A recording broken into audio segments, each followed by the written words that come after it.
Hello, everyone. Welcome to the next episode of the Shameless Freedom Podcast. And today I really want to dive deeper into a sensitive topic in regards to saying no, but feeling guilt and shame around it. And I think it's important that when we talk about sexuality and we talk about sexual traumas, that it's important to know that we have this definition of what sexual abuse is, I think, in our life, that someone was physically raped. Um, However, there are many circumstances where women have said no, but I'm going to say use the term let it happen anyway. But it wasn't really them really letting it happen, right? I think it's a thing in our heads, in our minds to move through this experience.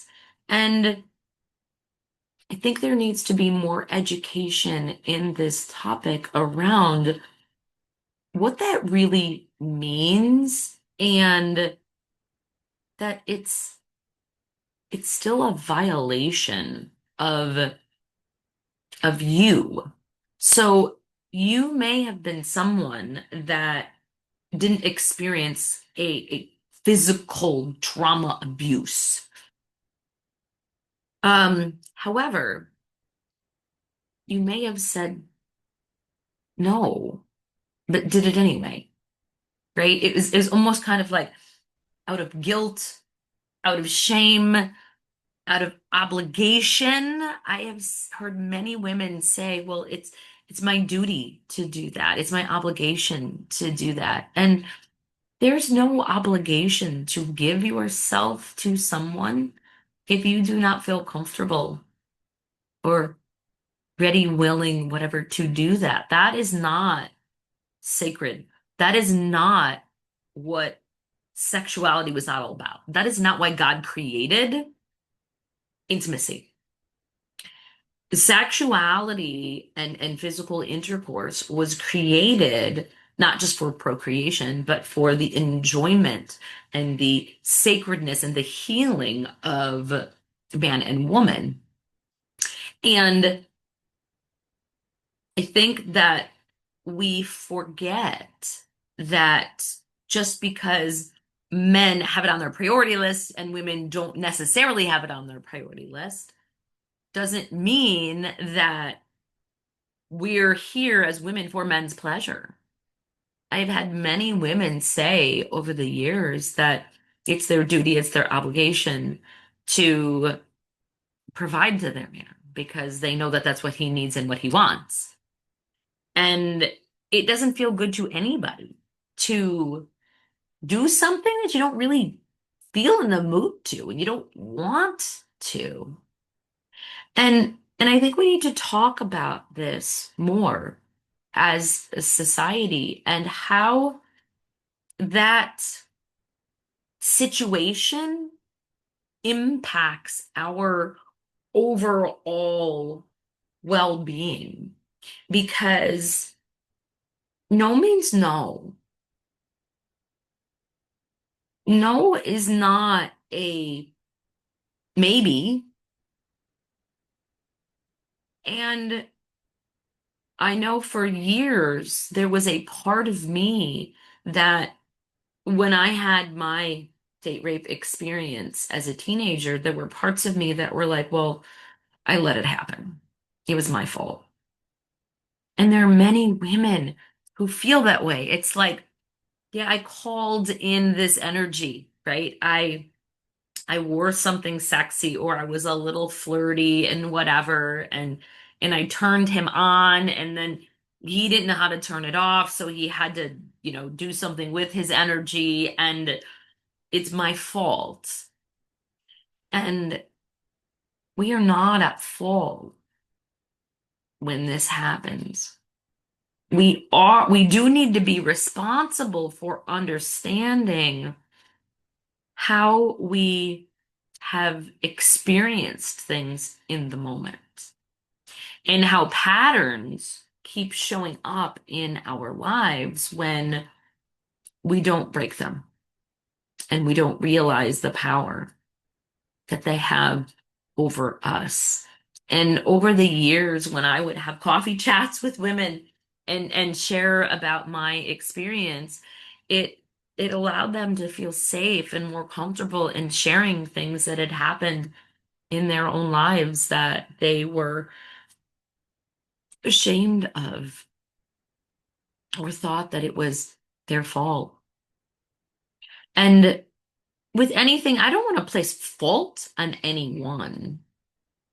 Um, but it's also the moving through the awareness and the forgiveness of what happened in that moment, however many years ago it was, and to notice the feelings, notice the guilt, the shame, the pressure, the ripple effect that these experiences may have had on you and how that bleeds into your life today.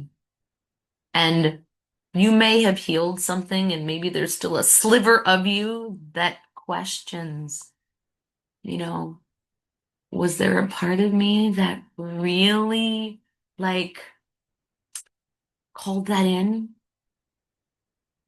And I know that because I felt that myself.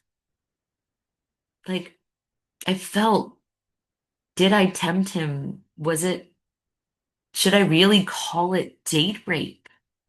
Right? Would anybody even believe that? The thought that I would have that thought.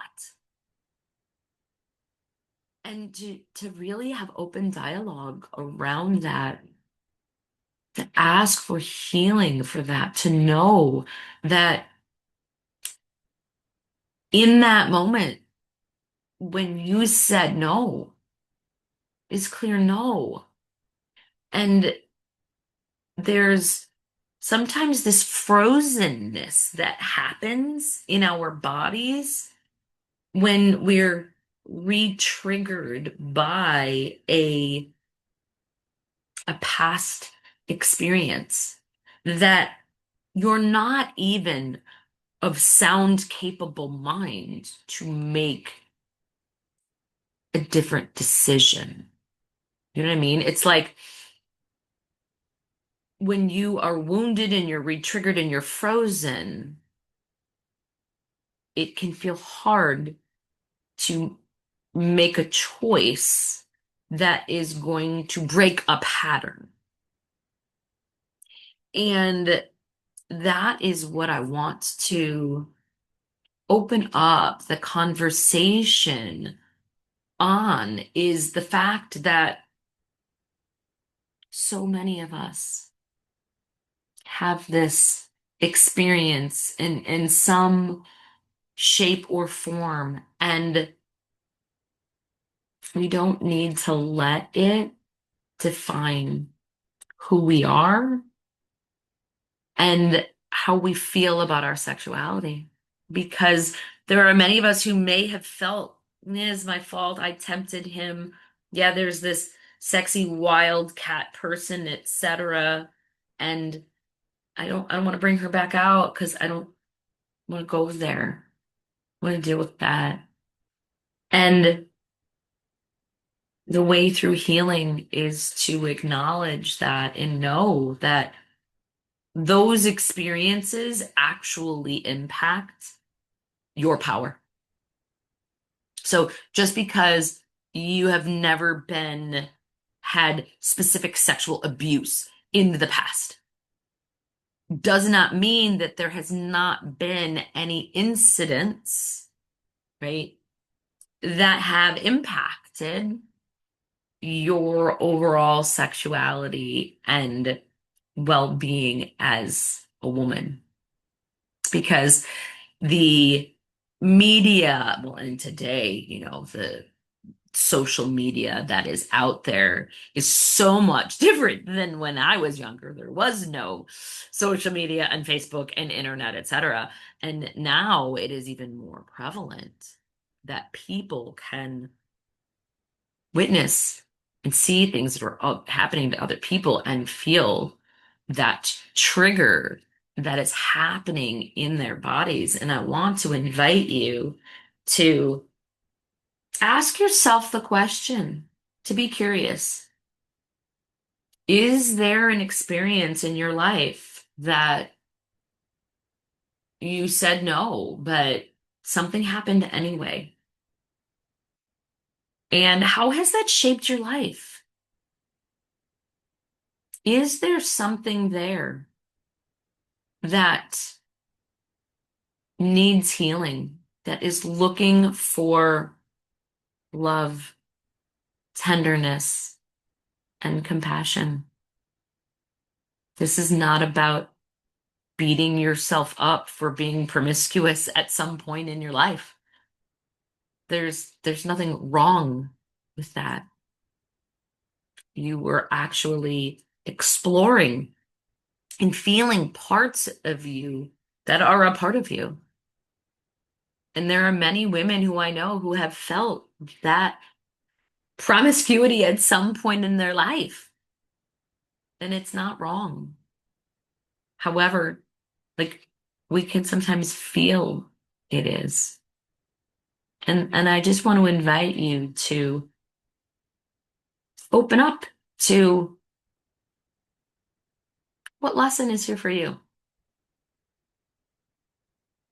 Could diving into this piece that you've hidden, this piece that you just haven't looked at, this piece that you've maybe labeled as something, may have a different, bigger meaning or impact in your life. One of the things that I have seen in this last decade of work that I have been doing, having my own business, is lots of other entrepreneurs and businesswomen in the field, no matter what their field is, right? Some type of business, um, that these sexuality wounds eventually rise to the surface. You can either choose to address them or choose not to. And I really believe that saying yes, I'm curious to explore. I'm curious to see, is there something here that is holding me back from diving deeper into my business, making a bigger impact in the world, having better relationships in all aspects of my life, and knowing that you have support to move through this, that there's no placing blame. It is a thing that happened, and it's all about acknowledging it, letting go of the story, and moving through. There's this song that recently has been coming into my world, and it's called Let That Story Go. And actually, one morning I woke up and this song was in my head, and I was like, what is this song? And I don't even know who the singer is, but the song was just like playing in my head. And I was like, okay, well, I'm gonna take this as a lesson. And so many of us have stories like that around our sexuality, around our body, around our pleasure, around our choices in the bedroom, our choices around our sexuality. If we said yes, if we said no, even if we said yes and then regretted it afterwards, right? Like There are so many of those experiences that create imprints in our life. And I invite you to be curious, to explore how those situations may actually be impacting how you show up in your life today. These are some of the questions that a lot of times we ignore, we don't think about, we don't talk about. I want to go live my life. I want to grow my business. I want to make more money. I want to hear my money stories, all of that. That's one area. But what would happen if you actually opened up this sexual arena and what doors it could open for you? If you're curious, keep listening to this podcast, or you can join our Shameless Freedom live experience where you will experience transformation in 24 hours. We will open up the floor to share and to let women have a voice around the shame, the guilt, the saying yes, the saying no, and to know you're not alone. Here's the thing, you are not alone. No one is alone in how they feel and the experiences that they have had. Now, not everyone's experience is exactly the same, but it's similar. Because it's taboo, because we don't talk about it, because we don't want to talk about it, it brings up so much shame and it feels weird, ugh, right? We just bury it, and we're going to open up the doors, the safe space to have the conversation so you know that you are not alone in how you feel. And there is support for you. There is a way to dive deeper into the depths of who you are and healing those pieces of you that have been buried for so long. So if you feel so called, would love to have you join us. You can sign up directly. You can schedule a call with me.